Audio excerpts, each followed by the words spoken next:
அப்பனுமாய் உள்ளான். அப்படி என்ன? அவன் தாயுமாக உள்ளான். அப்பன் போல் அப்பனுமாய் தன்னை அப்பா எனில் அப்பனுமாய் உள்ளான். அப்படின்னா அவன் தாயுமாய் உள்ளான். அதனாலதான் சொன்னார் மணிவாசக பெருமான், என்னை அப்பா அஞ்சல் என்பவர் என்று நின்று எழுத்தடைந்து.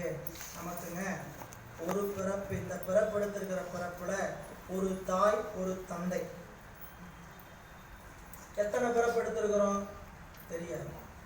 அத்தனை பிறப்பிலும் ஒரு தாய் ஒரு தந்தை இருந்தார்கள். சரிங்களா? நான் புள்ளா பிறந்தா கூடா பிறந்தா என்னென்னவெல்லாம் பிறந்திருக்கணும், அத்தனை பிறப்புக்கு ஒரு தாயும் தந்தையும் கண்டிப்பா உண்டு.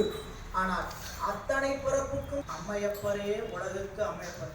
அப்பர் சுவாமி தான் ரொம்ப அருமையா நீ அன்புடைய மாமனும் மாமியும் நீ உப்புடைய மாதரும்